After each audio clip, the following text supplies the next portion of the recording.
The first thing that we're going to talk about whenever it comes to whether or not we're going to judge is the accusation of slander. And the reason I wanted to talk about this is because this is a very prevalent accusation. So if you come out and you warn people about a false teacher, if you are judging righteously their false teaching, not them personally, that's a thing that seems to constantly be repeated. They're nice people. Well, I'm sure that there are lots of nice people all over the world, but there are no good people because everybody is wretched. So stop saying that. But we're constantly being told you're slandering this person because you're warning about something.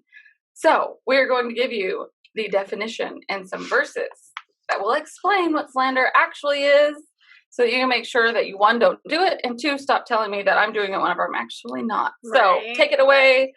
Becca, if you'll give the definition, and then Patrick, if you'll go over some of these verses, that would be excellent. Oh, man. Yes. Slander. Homework.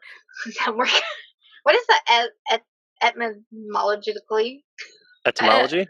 Etymology. So etymologically, a doublet of scandal. So etymology, remember we used to do those segments where we would take the words apart? That's what that was. I don't know how to do etymologically.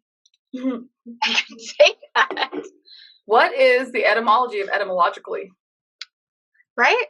Okay, so it's an accusation maliciously uttered with the purpose or effect of damaging the reputation of another. I know that it's so high on God's list of wrongs that it's in the Ten Commandments, Exodus 20:16. Very good. Very true. Well done. Well spoken. I'm out. Bye, guys. She did her part. Etymology. Yeah, I also looked up the dictionary. It means the action or crime of making a false spoken statement damaging to a person's reputation. Then there's libel, which is it's a published written statement, I believe. So it's a little bit different.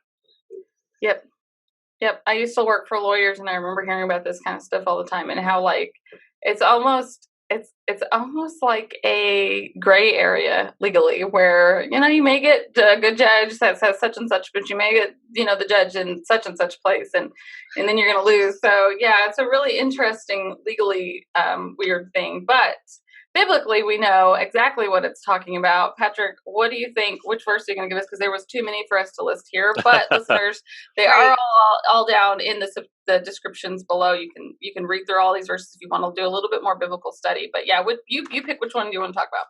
Yeah, Leviticus 19:16, you shall not go around as a slanderer among your people, and you shall not stand up against the life of your neighbor. I am Yahweh.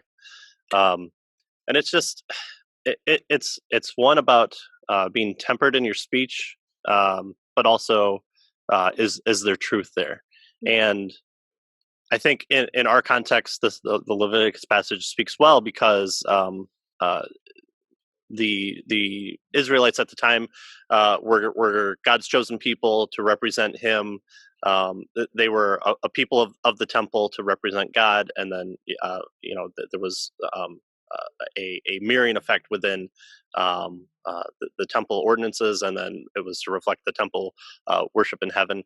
And so people were supposed to be drawn to Yahweh through the Israelites. And one of the ways was to have the law that separated them from absolutely everyone around them. So things like that's where the no cutting of the flesh, tattoos, and sewing different grains of the field, and having different fibers in their clothes. It was all done in a civil magistrate to separate the people, to make them look so completely different than the baby murderers around them, the blasphemers, the false idolaters, the fornicators, and so that carries over into our own life as priests of Jesus Christ. And so, yes, absolutely, the Christian is not supposed to slander. They're not supposed to speak falsely against somebody. So, as always, we want to make sure that we're touching back on not just what the world says you can't do, which is say these mean words. Those mean words are off limits. And there's a difference between poking the bear and then speaking truth in either truth and love, and that truth and love can be also a tearing of the Band-Aid, if you will. And we should call out.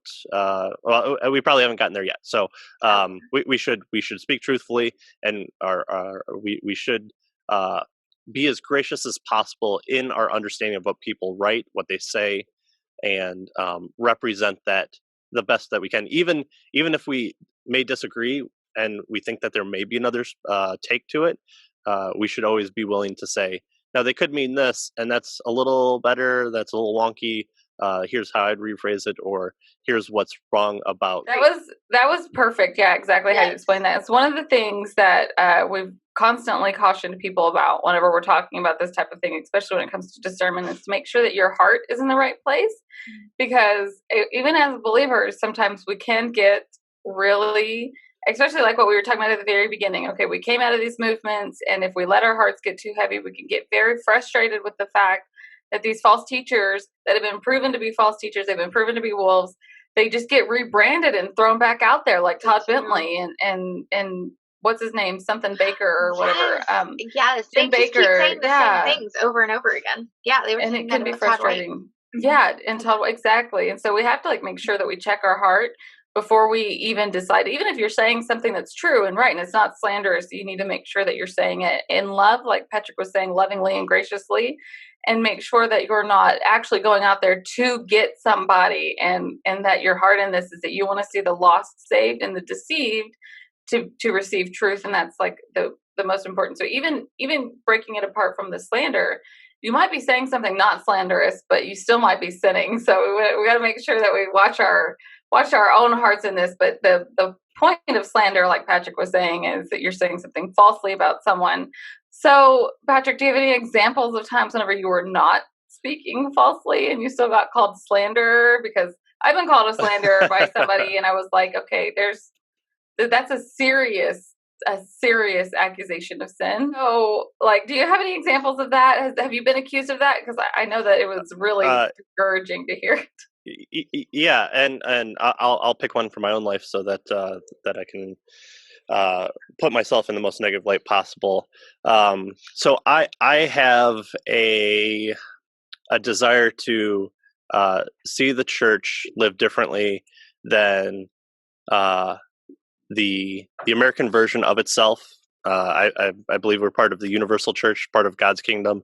We're to be a part of this world, but separate from it as well. And so I sometimes take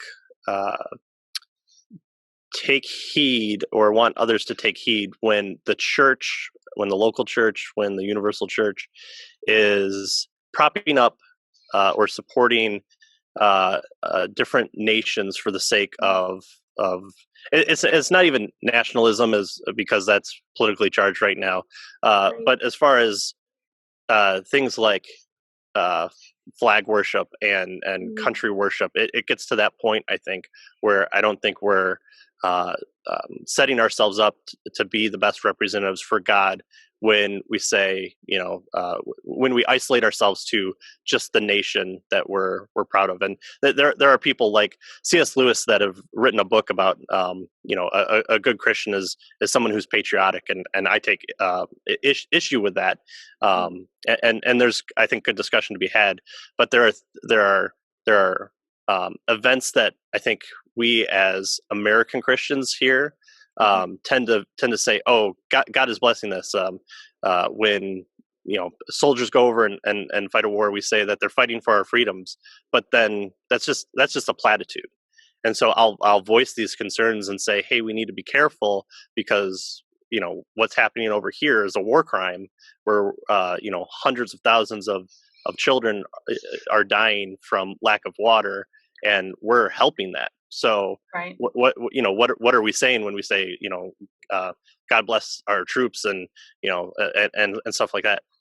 And man, you couldn't even frame that correctly with people. It's you Yep. you hate your country, and you can't stand my brother went over there and fought and died, or whatever it might be. So it's that inability to listen to what's being said, and even if you disagreed with it,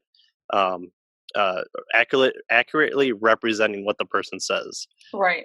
So that's what I personally have been charged with. Wow. Yeah. I have that same concern that like the politics of religion, the religion of politics. There you go. That's exactly what idol I worshipped at. Like, of course, I was word of faith, and that was important. But I spent 90% of my days in politics, and so I really get concerned about that now as a believer. Whenever I see that sort of trickle in, and so I'm fascinated by how angry people get when you point that out. Like, you can't say anything about those things to the majority of Christianity today. It's like a unpopular opinion. If you really want to get hit hard, when I say that that I believe, and this is only a personal conviction, I don't hold anybody else to it, that standing for the pledge and saying the pledge on top of that is a form of idolatry that I personally don't feel that I can take part in. So while I might stand there, I won't say anything, and I've been called out for that before. I say, well, I don't really do what the pledge says, so why would I say that?